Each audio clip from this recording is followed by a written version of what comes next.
Bismillahirrahmanirrahim. Alladzina amanu wa lam yalbisu imanahum bizulmin ulaika lahumul amnu wa hum muhtadun. Orang-orang yang beriman dan tidak mencampur adukkan iman mereka dengan syirik, mereka itulah orang-orang yang mendapat rasa aman dan mereka mendapat petunjuk. Jadi orang yang beriman dan tidak mencampur adukkan iman mereka dengan syirik, ya, mereka itulah orang-orang yang mendapatkan rasa aman dan mereka mendapatkan petunjuk. Wa tilka hujjatuna atainaha Ibrahima ala qaumihi narfa'u darajatin man nasha' inna rabbaka hakimun alim. Dan itulah keterangan kami yang kami berikan kepada Ibrahim untuk menghadapi kaumnya. Kami tinggikan derajat siapa yang kami kehendaki. Narfa'u darajatin man nasha'. Narfa'u darajatin man nasha'u. Ya. Jadi kami tinggikan derajat siapa yang kami kehendaki. Inna rabbaka hakimun alim. Sesungguhnya Tuhanmu maha bijaksana, maha mengetahui. Menurut Bakar bin Sawadah, kedua ayat ini diturunkan berkenaan dengan seorang laki-laki musyrik yang suatu ketika telah membunuh dua orang muslimin. Kemudian ia menemui Rasulullah, menjelaskan perbuatannya dan bertanya, apakah Islam akan bermanfaat bagiku setelah aku lakukan semua ini? Rasul menjawab, ya, bermanfaat dan tobatmu dapat diterima. Dia pun bergabung ke dalam pasukan umat Islam. Tak lama kemudian ia berhasil membunuh 3 orang sahabatnya yang masih kafir dan mati syahid. Ya. Wa wahabna lahu Ishaq wa Ya'qub. Dan kami telah menganugerahkan Ishak dan Yakub kepadanya. Ya, kepada Ibrahim. Wa wahabna lahu Ishak wa Yakub. Kami anugerahkan kepada Ibrahim, Ishak dan Yakub. Kullan hadaina wa Nuhan hadaina. Masing-masing dari keduanya kami beri petunjuk kenabian. Wa Nuhan dan Nuh hadaina, kami beri petunjuk kenabian juga. Min qabl, dari sebelum Ibrahim. Wa min dzurriyyatihi, dan dari keturunan Ibrahim Dawud. Ya, dari keturunan Ibrahim Dawud, wa Sulaiman dan Sulaiman, wa Ayub dan Ayub, wa Yusuf dan Yusuf, wa Musa dan Musa, wa Harun dan Harun. Wa kadzalika najzil muhsinin. Demikian kami memberi balasan kepada orang yang berbuat kebaikan, orang-orang yang berbuat kebaikan. Wa Zakaria wa Yahya wa Isa wa Ilyasa, dan Zakaria dan Yahya bin Zakaria dan Isa dan Ilyasa. Ilyas itu Ilyas bin Yasin. Ilyas bin Yasin. Kullun minas solihin, masing-masing termasuk orang-orang yang soleh. Wa Ismail wal Yasa' wa Yunus wa Luton. Ismail bin Ibrahim, Ilyasa bin Akhtub. Ya, jadi ya tadi Isa, kemudian Ilyas. Ilyas itu bin Yasin, ya, kemudian Ilyasa wal Yasa'. Ilyasa bin Akhtub. Jadi Ilyas dengan Ilyasa itu berbeda. Wa Ismail, dan Ismail bin Ibrahim, wal Yasa' dan Ilyasa bin Akhtub. Wa Yunus dan Yunus bin Mata, wa Luton, Lut bin Haran. Wa kullan faddalna 'alal 'alamin. Masing-masing kami lebihkan derajatnya dengan kenabian di atas umat yang lain pada zamannya. Ya. Dan Zakaria, Yahya, Isa dan Ilyasa. Ya, Zakaria, Isa dan Ilyas. Masing-masing termasuk orang, semuanya termasuk orang soleh. Dan Ismail, Al-Yasa, Yunus dan Lut masing-masing dilebihkan derajatnya di atas umat yang lain pada masanya. Wa min abaihim, dan dari sebagian bapak-bapak mereka, wa dzurriyyatihim dan keturunan mereka, wa ikhwanihim dan saudara-saudara mereka, wajtabainahum, dan telah kami memilih mereka menjadi nabi, wahadainahum, dan kami beri petunjuk mereka ila siratim mustaqim, ke jalan yang lurus. Dzalika hudallah yahdi bihi may yasha. Itu agama ditunjukkan, itu adalah petunjuk Allah. Dia memberi petunjuk kepada siapa yang dia kehendaki, yahdi bihi may yasha min ibadihi, di antara hamba-hambanya. Jadi itu semua adalah petunjuk Allah, dan Allah memberi petunjuk dengannya kepada siapa saja yang dia kehendaki. Walau asyraku, dan sekiranya mereka mempersekutukan Allah, la habita anhum, pasti sia-sia hilang dari mereka makanu ya'malun, pahala apa yang telah mereka kerjakan. Hati-hati dengan syirik. Sedikit melakukan kesyirikan, lenyap semua amal kebaikan yang dilakukan. Jadi Nabi Ilyas dan Nabi Ilyasa bin Akhtub. Nabi Ilyas itu bin Yasin. Kalau Ilyasa, Nabi Ilyasa bin Akhtub. Ya, Nabi Ilyas bin Yasin.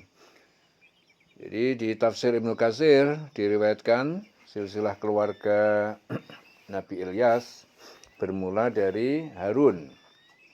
Jadi Nabi Harun yang merupakan leluhur dari Nabi Ilyas. Jadi Nabi Harun itu leluhurnya Nabi Ilyas. Harun diangkat menjadi nabi oleh Allah.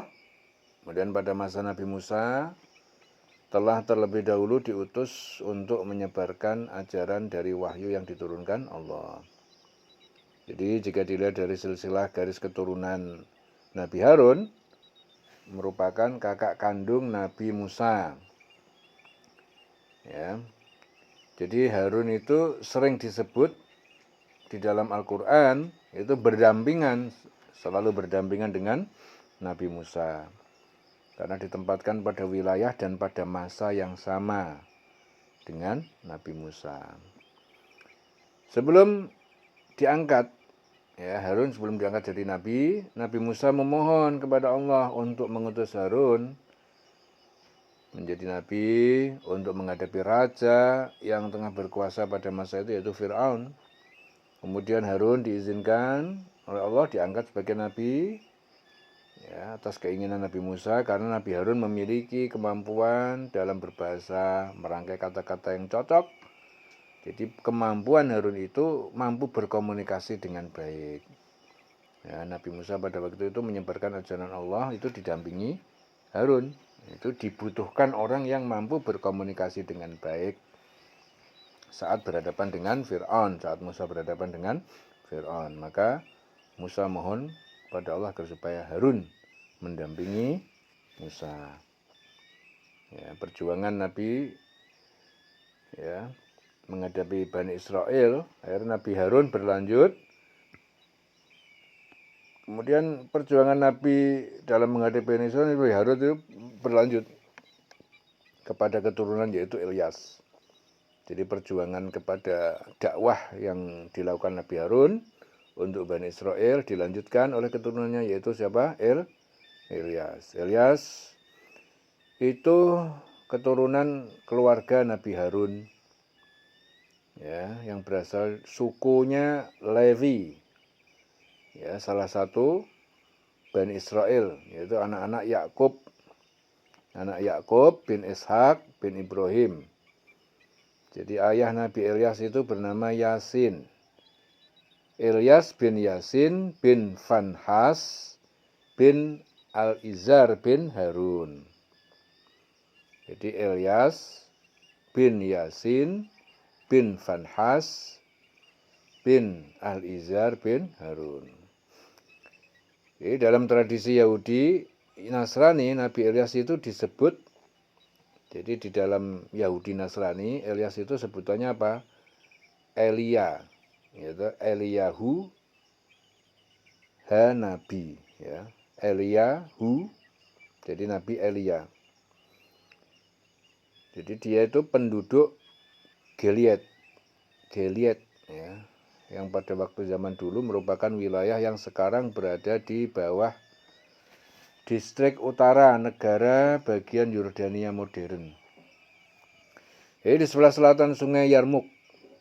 Dalam kitab Nasrani, Ilyas itu disebut dari Tisbe. Ya, saat kecil Ilyas sudah dikenal sebagai anak yang cerdas, soleh, memiliki keimanan yang kuat. Jadi setelah wafatnya Nabi Sulaiman, kerajaan Israel itu terpecah menjadi dua bagian, terutama karena ketidaklayakan putranya Nabi Sulaiman, yaitu Rehabin. Setelah Nabi Sulaiman wafat, kerajaan Israel itu terpecah menjadi dua bagian. Ya, kenapa terpecah? Itu karena ketidaklayakan putra Sulaiman, yaitu Rehabim. Dua bagian itu, satu bagian yang meliputi Yerusalem dan Palestina. Ya, Palestina Selatan tetap berada di tangan keturunan Nabi Daud, yang Palestina Selatan. Sementara yang kedua meliputi Palestina Utara, ya, berdiri negara merdeka bernama Israel, ya, Palestina Utara. Dengan Israel dengan Samaria, ya, sebagai ibu kotanya. Jadi meskipun kondisi kedua negara itu sangat buruk, Israel sejak awal mengikuti jalan kebejatan yang menyebabkan kejahatan politeisme, yaitu menyembah banyak Tuhan. Ya, kondisi kedua negara itu sangat buruk. Negara Israel sejak awal mengikuti jalan yang bejat, ya, akhirnya menyebabkan kejahatan menyembah banyak Tuhan, ya, menyembah berhala. Nah, kejahatan itu terus meningkat, berlipat ganda, tanpa henti, meningkat terus, ya, demikian rupa sehingga ketika Raja Israel Ahab menikahi Izebel, putri Raja Sidon, Libanon, bangsa dari wilayah Fenisia, kejahatan itu mencapai puncaknya. Jadi pada saat Raja Ahab, ya, memegang kepemimpinan Israel, dia menikahi Izebel. Izebel itu putri Raja Sidon, ya, atau Libanon, bangsa dari wilayah Venesia. Kejahatan itu sampai ke puncaknya, meningkat pesat. Ya. Sesungguhnya Ilyas termasuk salah seorang dari rasul-rasul. Ingatlah ketika ia berkata kepada kaumnya, "Mengapa kamu tidak bertakwa? Pantaskah kamu menyembah Baal dan kamu tinggalkan sebaik-baik pencipta, yaitu Allah Tuhanmu, Tuhan bapak-bapakmu yang terdahulu?" Maka mereka mendustakannya, karena itu mereka akan diseret ke neraka, kecuali hamba-hamba Allah yang dibersihkan dari dosa. Dan kami abadikan untuk Ilyas pujian yang baik di kalangan orang-orang yang datang kemudian, yaitu kesejahteraan dilimpahkan kepada Ilyas. Sesungguhnya demikianlah kami beri balasan kepada orang-orang yang berbuat baik. Sesungguhnya dia termasuk hamba-hamba kami yang beriman. Surah As-Saffat 1:2-3, 1:3-2. Al-Quran menegaskan, ya, bukti bahwa Ilyas itu termasuk masuk dalam Rasul Allah. Seperti dalam tafsir Ibnu Katsir, Ilyas diutus itu diperkirakan pada tahun 870 sebelum Masehi, dan periode sejarahnya diperkirakan 910-850 sebelum Masehi. Nabi Ilyas diutus itu di daerah Ba'laba. Ba'laba itu sebelah barat Damaskus, di mana penduduknya itu kaum Bani Israel menyembah berhala. Nah, di situ Nabi Ilyas diutus oleh Allah di daerah Ba'laba, barat Damaskus. Jadi nama kota Ba'laba, Heliopolis, ya, itu kota matahari. Atau disebut juga dengan Baal-Be, ya, yaitu berasal dari nama berhala yang disembah kaumnya, Baal-Be. Ya. Berhala tersebut bernama Ba'la atau berhala Baal. Baal merupakan patung yang dibuat dengan emas. Jadi nama Baal berarti pemilik atau tuan, ya, dalam bahasa Semit, barat laut. Berhala Baal itu diyakini sebagai dewa kesuburan, hujan, petir, dan dalam kaum tersebut. Jadi ketika Nabi Ilyas dewasa, Allah mengangkatnya menjadi Rasul untuk menyuruh kaum Bani Israel yang tersesat agar kembali menyembah Allah. Ya, pada masa itu Raja Ahab, jadi Raja Ahab, ya, Ahab dan istrinya, yaitu Jezebel atau Jezebel, adalah penguasa yang sangat berkuasa dan dolim. Jadi Ilyas diutus ke mereka, Israel yang mereka tersesat, dia menyembah berhala-berhala. Saat itu mereka sampai kepada puncak kejahatan di bawah kepemimpinan Israel. Siapa itu? Ahab, Raja Ahab dan istrinya, yaitu Ratu Jezebel. Jadi Ratu Jezebel atau Jezebel atau Jezebel atau Isabel atau Jezebel, ya, itu istri Raja Ahab bin Omri, yaitu raja ke-8 dari kerajaan Israel Utara. Ratu Jezebel itu wanita asing dari bangsa Kanaan, penyembah dewa Baal dan Dewi Asyera. Ia putri Raja Etbal, ya, dari kerajaan Sidon, Saida atau Saida, yang pada zaman modern ini wilayah Lebanon Selatan. Jadi Sidon itu sekarang itu sebutnya apa? Lebanon Selatan. Ratu Isabel itu ibu dari Raja Ahazia. Jadi Ratu Isabel itu ibu dari Raja Ahazia bin Ahab, yaitu raja ke-9. Raja Yoram bin Ahab, raja ke-10. Dan Ratu Atalia bin Ahab, istri Raja Yoram bin Yosafat, serta nenek Raja Ahazia bin Yoram dari kerajaan Yehuda. Jadi Atalia bin Ahab, putri Ratu Isabel, itu adalah ratu kerajaan Yehuda yang berkuasa sekitar 6 tahun pada tahun 842 hingga 835 sebelum Masehi, menggantikan putranya Raja Ahazia yang berkuasa di kerajaan Yehuda hanya 1 tahun karena tewas dibunuh Raja Yehu, cucu Nimsi. Jadi Ratu Isabel itu sangat berpengaruh dan menguasai suami dan keluarganya, yang menyebabkan keluarganya termasuk putra-putrinya bangsa Israel di kerajaan Israel Utara menjadi penyembah berhala-berhala bangsa Kanaan, yaitu dewa Baal dan Dewi Asyera. Baal itu dewa hujan dan petir menurut bangsa Kanaan. Baal dianggap memiliki pasangan yang bernama Asyera. Jadi Baal itu dianggap pasangannya itu Asyera, yaitu dewi kesuburan menurut bangsa Kanaan. Hujan dan kesuburan itu hal yang sangat dibutuhkan oleh peradaban di masa lampau. Sehingga dewa yang dianggap berperan mengatur hujan dan kesuburan pun menempati posisi penting di masyarakat. Jadi di bawah pengaruh putri politeis ini, Ahab sendiri menjadi seorang politeis. Ya, ia membangun kuil dan mezbah bagi Baal di Samaria, berupaya sekuat tenaga untuk memperkenalkan dan mempopulerkan penyembah Baal sebagai ganti penyembah pada satu Tuhan, yaitu Allah yang Maha Esa. Jadi mempopulerkan penyembahan Baal sebagai ganti penyembahan kepada satu Tuhan, yaitu Allah yang Maha Esa. Dan akibatnya persembahan mulai dipersembahkan di depan umum atas nama Baal di kota-kota Israel. Di situ Nabi Ilyas alaihissalam diutus oleh Allah untuk berdakwah bagi bangsa Israel agar menyembah Allah.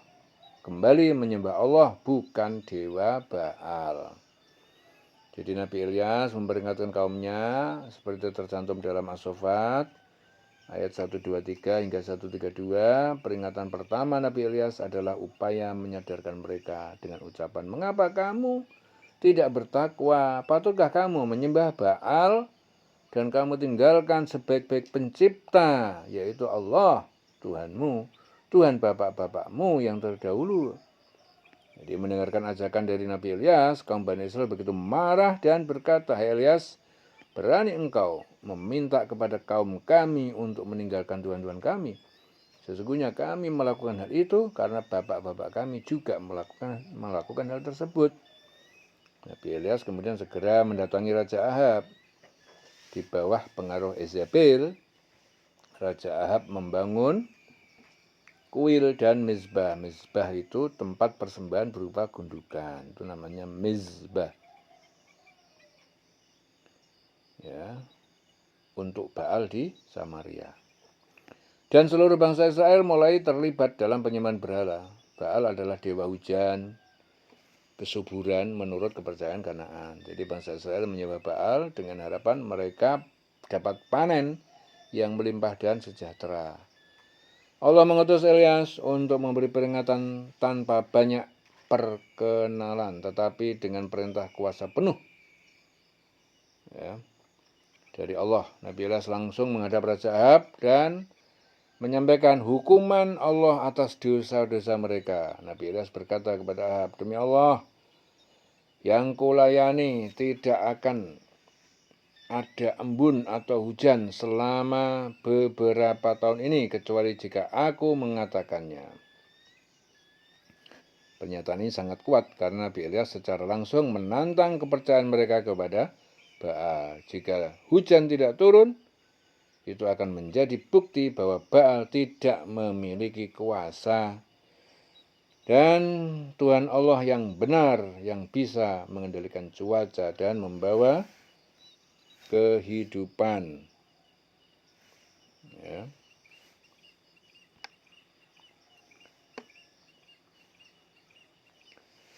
Jadi setelah peringatan ini, Nabi Ilyas mengutuk bahwa tidak akan ada hujan atau embun di tanah Israel.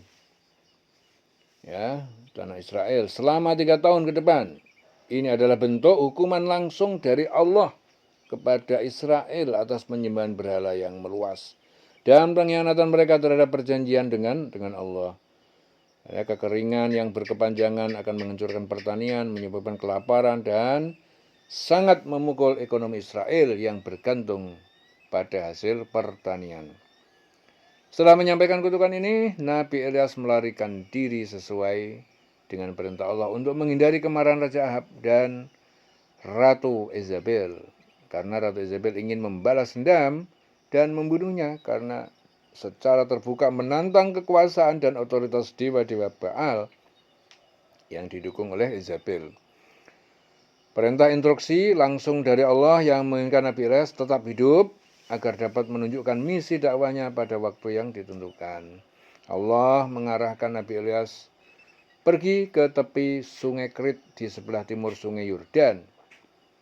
Ya, jadi alasan mengapa Ilyas tinggal di sungai Krit itu adalah karena tempat ini terisolasi dan aman dari jangkauan Yezebel dan para penyembah Baal.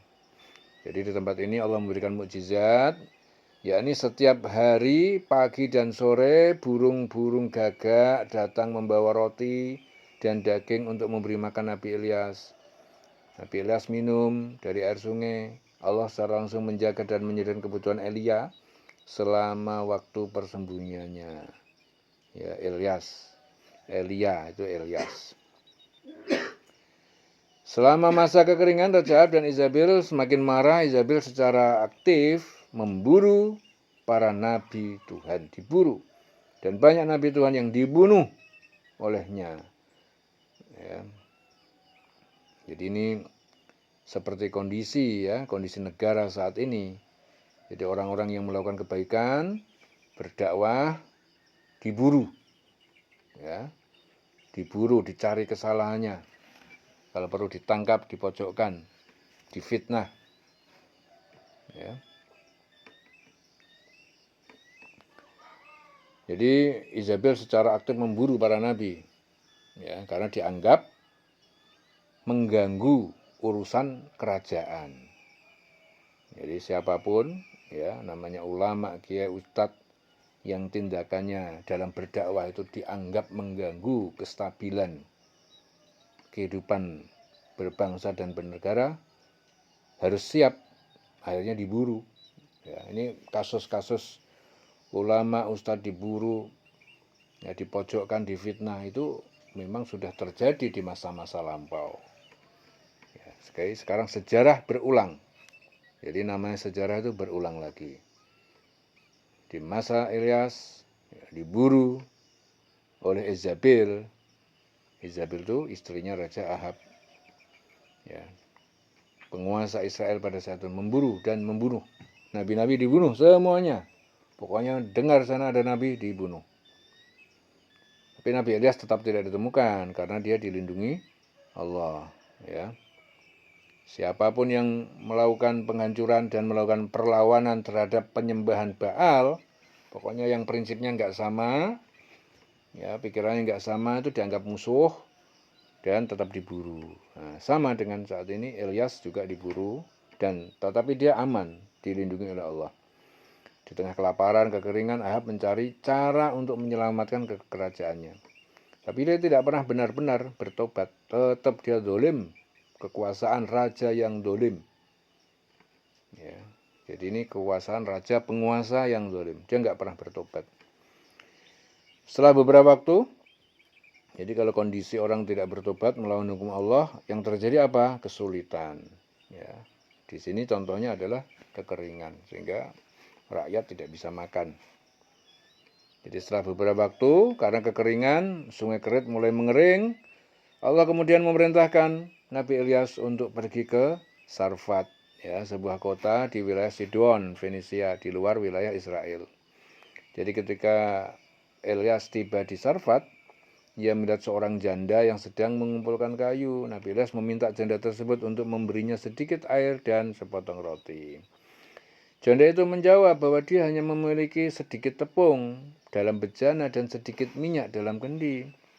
Dia berencana untuk membuat roti terakhir bagi dirinya dan anaknya sebelum mereka mati karena kelaparan. Janda berkata, "Demi Tuhan, Allahmu, tidak ada roti bagiku." Jadi demi Tuhan, Allahmu, kata dia, kata janda itu, tidak ada roti bagiku, hanya ada segenggam tepung dalam bejana dan sedikit minyak dalam kendi. Kini aku sedang mengumpulkan 2 batang kayu untuk membuatnya bagi diriku dan anakku supaya kami memakannya. Nabi Ilyas kemudian memberitahu janda untuk tidak takut dan meminta agar dia membuat roti terlebih dahulu untuk Ilyas. Sebelum membuatnya untuk dirinya dan anaknya, ia menjanjikan bahwa Tuhan akan memperpanjang tepung dan minyak hingga hujan turun kembali. Ya, akhirnya Nabi Ilyas berkata, "Jangan takut. Pergi dan lakukan seperti yang kukatakan,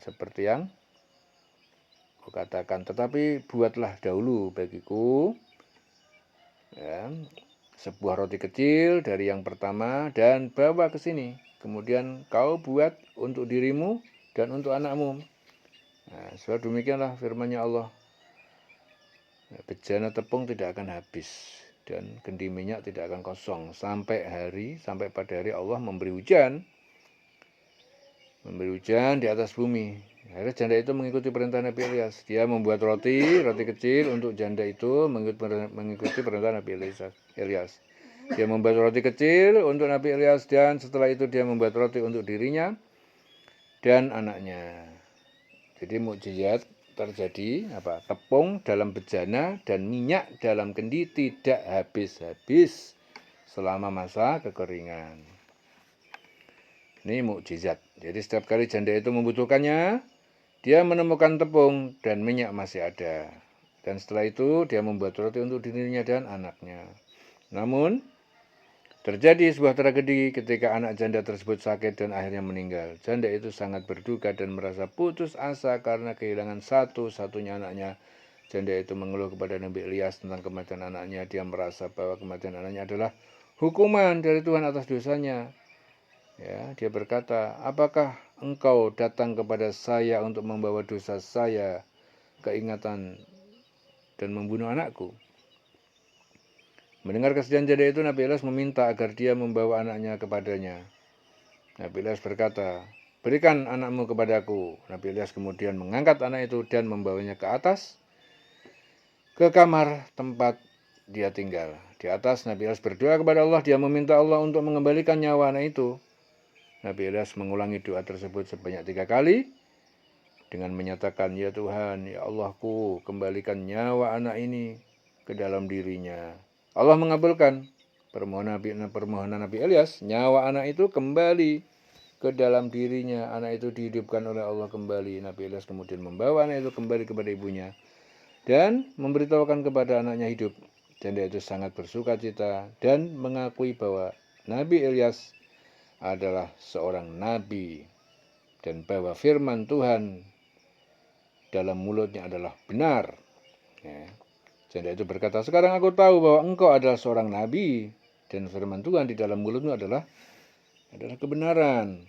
Anak yang sakit yang kemudian hidup kembali atas doa Nabi Ilyas itulah yang disebut dengan Nabi Ilyasa bin Akhtub yang akhirnya menjadi penerus dari dakwah Nabi Ilyas kepada Bani Israel.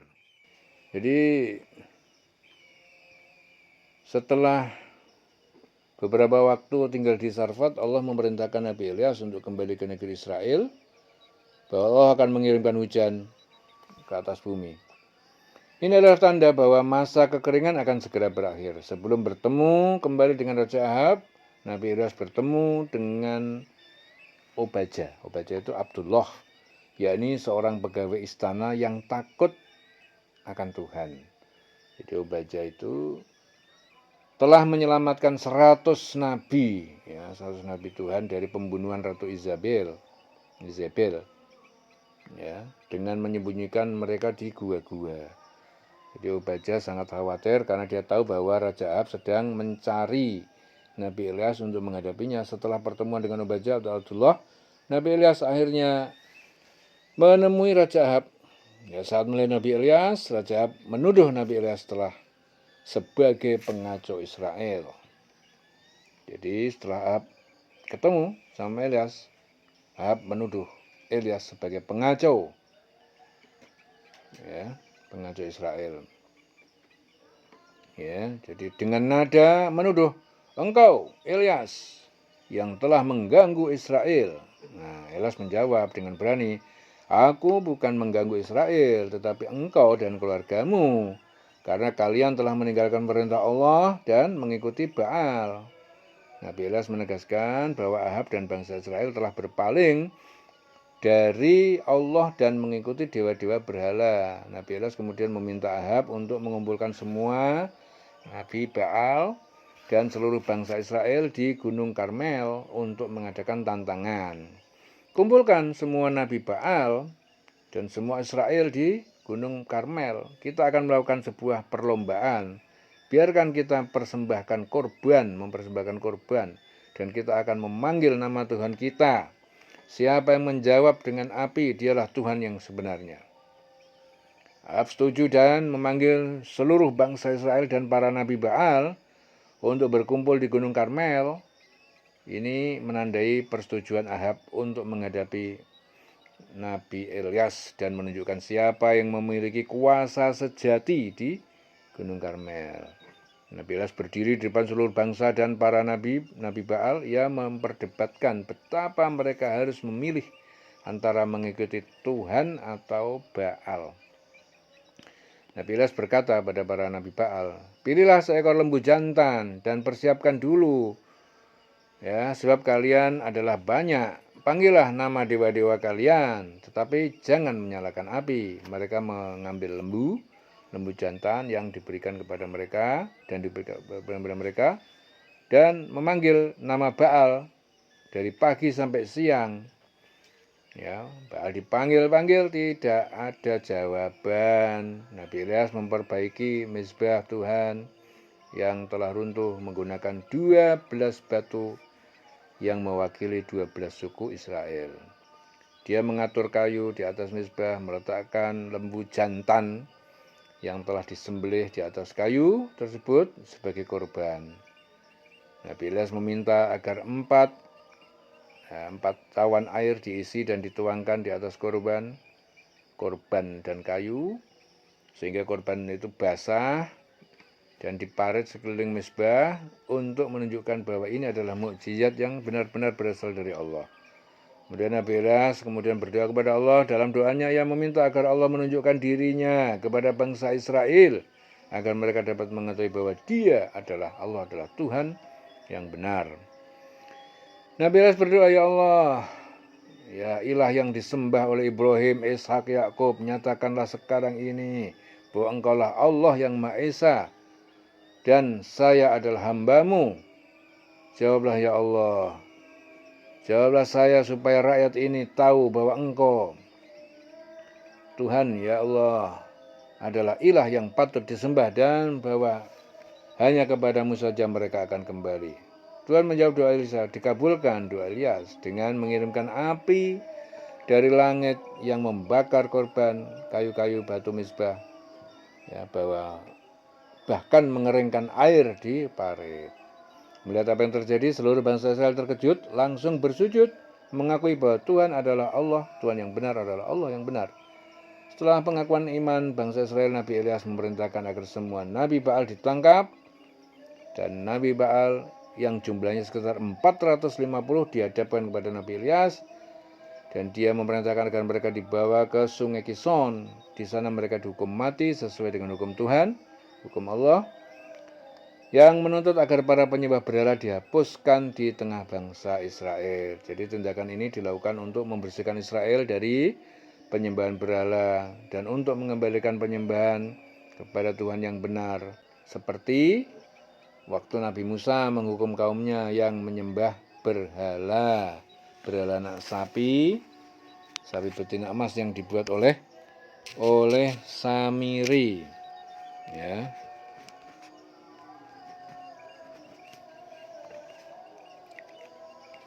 Dalam sekejap langit menjadi mendung dan angin kencang mulai bertiup. Hujan badai pun turun. Raja Ahab pun naik ke keretanya untuk pulang ke istana. Dan ketika itu tiba-tiba saja Allah memberikan mukjizat dan keajaiban kepada Nabi Ilyas setelah Nabi Ilyas melipat jubahnya di atas pinggangnya, ya, dia dapat berlari dengan cepat mendahului kereta Raja Ahab untuk menuju ke pintu gerbang kota. Namun meskipun mengalami mukjizat ini, Raja Ahab tidak dapat melepaskan diri dari pengaruh istrinya, yaitu Isabel, marah menjadi permusuhan dengan Nabi Ilyas. Ia berharap agar Nabi Ilyas dihukum mati sebagaimana para penyembah Baal telah dihukum mati. Isabel mengirim pesan ancaman pada Nabi Ilyas. Dia akan membunuh Nabi Ilyas dalam waktu 24 jam. Inilah yang dikatakan Isabel, demikianlah para dewa menghukum aku, bahkan lebih lagi saya bersumpah bahwa besok malam saya akan membunuh kamu. Ya. Itu ancaman dari Isabel.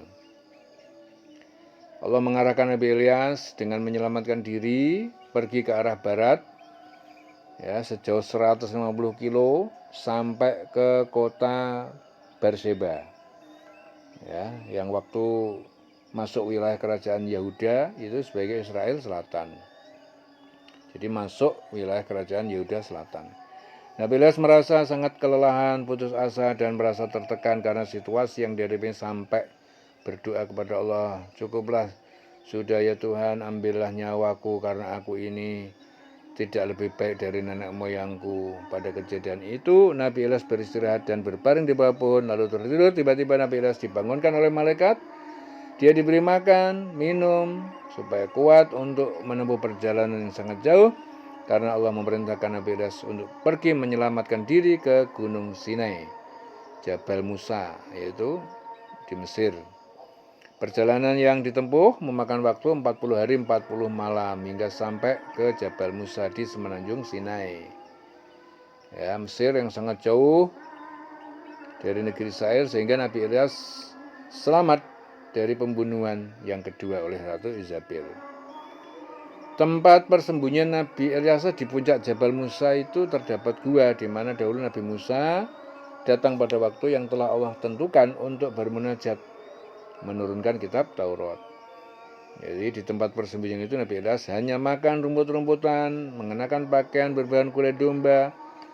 Ya, betapa banyak hari beliau tidak minum, sering hawa dingin menerpa yang membuat beliau menderita. Betapa sedikitnya tetes air hujan membasahi kerongkongannya karena di sini jarang turun hujan. Semua itu berlangsung ya, sekitar 7 tahun, kira-kira 7 tahun.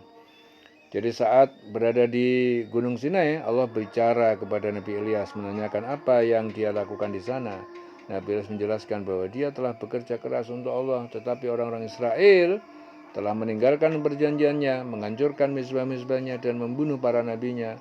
Nabi Ilyas merasa dirinya satu-satunya nabi yang tersisa dan sekarang nyawanya juga terancam.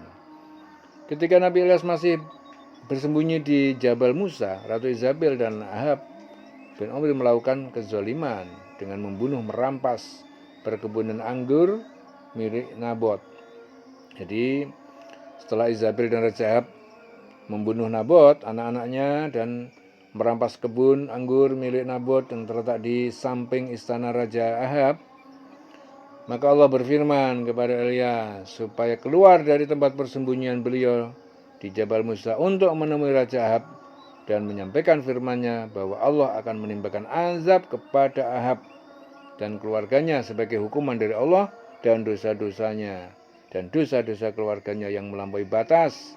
Namun hukuman ditangguhkan karena pertobatan Ahab. Raja Ahab akhirnya meninggal dalam pertempuran. Putranya Ahazia menjadi raja. Ahazia bin Ahab adalah penyembah Baal. Dan suatu waktu jatuh sakit, Allah memerintahkan Nabi Ilyas untuk memperingatkan anaknya, yaitu Ahazia, bahwa ia akan mati karena ia meminta petunjuk kepada Baal, bukan Allah. Jadi Ahazia merasa terhina dan marah. Akhirnya Ahazia mengirim pasukan terdiri dari 3 kompi untuk membawa Ilyas, Nabi Ilyas. Tetapi 2 kelompok pasukan yang berbicara kasar kepada Nabi dihancurkan oleh api dari langit sebagai azab atas dosa mereka. Jadi kelompok ketiga yang bersikap rendah hati diampuni, dan Nabi Ilyas menyampaikan firman bahwa Ahazia bin Ahab akan mati. Ya, setelah kematian Ahazia bin Ahab, saudaranya Yoram bin Ahab menjadi raja. Akhirnya Nabi Ilyas kemudian diangkat ke langit oleh Allah, dan tugas membimbing Bani Israel dilanjutkan oleh Nabi Ilyas. Adapun terkait diangkat ke langit itu banyak versinya. Versi-versi ulama ada yang mengatakan diangkat ke langit, dan ada juga yang mengatakan Nabi Ilyas tetap berada di daratan, cuma digoibkan. Ya, semua versi itu kita terima saja. Yang terpenting dalam persoalan ini adalah makna daripada dakwah menyuruh kepada alam, kepada Bani Israel untuk kepada Allah. Jadi Ilyasa bin Akhtub, yaitu anaknya seorang janda yang diceritakan di awal tadi, yang sakit-sakitan, yang akhirnya meninggal, dan didoakan Nabi Ilyas sehingga hidup kembali. Dialah Ilyasa bin Akhtub. Ya, jadi tugas itu dilanjutkan oleh siapa? Oleh Nabi Ilyasa. Setelah lebih 10 tahun, Allah memerintahkan Nabi Ilyasa untuk menobatkan Panglima Yehu menjadi raja dan memusnahkan keluarga Ahab terlebih dahulu. Akhirnya Yehu masuk Islam. Pada waktu itu Yehu menjalankan perintah ini dengan membunuh Raja Yoram bin Ahab, Raja Ahazia dari Yehuda, serta Ratu Izabel dan seluruh keluarga Ahab, termasuk 70 putra raja serta para penyembah Baal di Israel Utara. Kuil-kuil Baal dihancurkan, penyembahan Baal dihapuskan. Namun Yehu kembali menjadi kafir. Yehu dikenang sebagai raja yang menjalankan hukuman Allah, tetapi juga sebagai pemimpin yang terkesan kejam dan tidak konsisten sepenuhnya dalam kepatuhan terhadap hukum-hukum Allah, karena ia tetap menyembah patung anak lembu emas seperti yang dibuat oleh Raja Yerobeam I, yaitu raja pertama di kerajaan Israel Utara, nenek moyangnya Raja Ahab. Imam Ad-Daruqutni meriwayatkan dari Ibnu Abbas, Nabi Khidir dan Nabi Ilyas itu bertemu setiap tahun saat musim haji. Ya, dan mereka berdua saling mencukur kepala tahallul, ya, satu sama lain. Itu diriwayatkan oleh Ibnu Abbas. Dalam Az-Zuhud riwayat Imam Ahmad dan Imam Tabrani dikatakan Nabi Khidir dan Nabi Ilyas itu bertemu setiap tahun pada musim haji, dan mereka itu berdua saling mencukur kepala tahallul satu sama lain, dan mereka berdua berpuasa Ramadan di Baitul Maqdis. Jadi menurut Ibnu Hajar riwayat ini sanadnya hasan. Dalam Musnad Abu Usamah dikatakan Nabi Khidir di samudra dan Nabi Ilyas di daratan. Ya, mereka bertemu tiap malam di samping tembok yang dibuat Zulkarnain. Ya. Nabi Ilyas dan Nabi Ilyasa bersama-sama mengemban misi dakwahnya kepada Bani Israel kurang lebih selama 8 tahun. 8 tahun ya, Nabi Ilyas hidup bersama Nabi Ilyasa untuk menjalankan misi dakwahnya kepada Bani Israel. Jadi ketika itu mereka berdua berjalan-jalan di sebuah timur sungai Yordan. Tiba-tiba datanglah angin badai di sana. Akhirnya reda. Pada suatu hari ketika Nabi Ilyas sedang beristirahat, datanglah malaikat maut. Hei Ilyas, penuhilah panggilan Allah. Kini saatnya nyawamu akan kujemput. Maka bersiap-siap, hai Ilyas, kata malaikat maut. Mendengar berita itu, Nabi Ilyas menjadi sedih dan menangis. Mengapa engkau bersedih, Ilyas? Tanya malaikat maut. Tidak tahulah, jawab Nabi Ilyas. Apakah engkau bersedih karena akan meninggalkan dunia dan takut menghadapi kematian? Tanya malaikat maut. Tidak. Tidak ada satupun yang aku sesali kecuali aku, karena aku menyesal karena tidak bisa lagi berzikir kepada Allah. Sementara yang masih hidup bisa terus berzikir memuji Allah, jawab Nabi Ilyas. Saat itu Allah lantas menurunkan wahyu kepada malaikat maut agar menunda pencabutan nyawa dan memberi kesempatan Ilyas untuk berzikir sesuai dengan permintaannya. Akhirnya Nabi Ilyas ingin terus hidup semata-mata ingin berzikir kepada Allah. Maka berzikirlah Nabi Ilyas sepanjang hidupnya. Allah berfirman, biarlah Nabi Ilyas hidup di taman untuk berbisik dan mengadu serta berzikir kepadaku sampai akhir nanti hari kiamat. Mendengar firman Allah tersebut, maka malaikat maut tidak jadi mencabut nyawa Nabi Ilyas. Maka selama-lamanya Nabi Ilyas tidak akan pernah mati, ya, tidak akan pernah meninggal dunia kecuali di hari kiamat. Maka dibuatlah Nabi Ilyas tetap hidup abadi hingga hari kiamat. Nyawanya tidak dicabut, namun dirinya dijadikan gaib oleh Allah. Jadi nyawanya tidak dicabut, tapi dirinya dijadikan gaib oleh Allah, sebagaimana Nabi Khidir yang tetap hidup, namun dirinya dijadikan gaib oleh Allah agar tidak bisa dilihat, didengar, diketahui keberadaannya oleh orang yang masih hidup. Jadi Allah SWT menjadikan Khidir dan Nabi Ilyas itu tetap hidup dan tidak pernah mati hingga hari kiamat kelak. Allah menempatkan Khidir alaihissalam di tengah lautan, sedangkan Nabi Ilyas ditempatkannya di tengah-tengah taman yang luas, yang indah, yang ada di tengah-tengah muka bumi, sambil terus-menerus dalam keadaan berzikir kepada Allah dari dulu sampai datangnya hari kiamat. Ya. Jadi ini dalam Musnad Abu Usamah, hadis yang dibawakan oleh Ibnul Jauzi.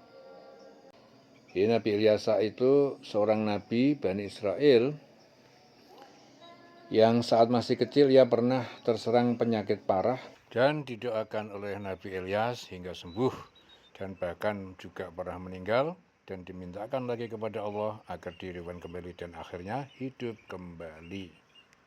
Nabi Ilyas setelah itu tetap berada di sisi Nabi Ilyasa dan mempelajari Taurat. Ilyasa itu putra dari Akhtub, dari kalangan Bani Israel. Jadi Akhtub bin Ajus, keturunan Nabi Yusuf, Yakub, Ishak, Ibrahim. Ya, tinggalnya di Yordania bersama keluarga sederhana. Ia bekerja petani, ya, pengembala ternak. Akhtub itu mempunyai anak bernama Ilyasa. Jadi urutan nasabnya adalah Adam, Set, ya, Anus, Koinan, Mahlail, Yarid, Idris, ya, Mutawaslah, Lama, Nuh, Sam, Arfaxad, Soleh, Abir, Falij, Ro'u, Sarut, Nahur, Azar, Ibrahim, Ishak, Yakub, Yusuf, Efraim, Ajus, Akhtub, kemudian Ilyasa alaihissalam. Jadi Nabi Ilyasa itu bekerja keras untuk meluruskan orang-orang Bani Israel yang tidak patuh. Ya, kadang-kadang mereka menuruti perintahnya, sementara di waktu lain mereka memprotes. Jadi Al-Quran menyebutnya 2 kali. Dan ingatlah kisah Ismail, Ilyasa, dan Zulkifli, masing-masing dari mereka termasuk orang pilihan. Surah Shad. Jadi kata ingat itu juga menyinggung bagaimana kita perlu merenungkan usaha kesabaran, kegigihan luar biasa yang ditunjukkan para nabi, ya, menyampaikan agama Allah.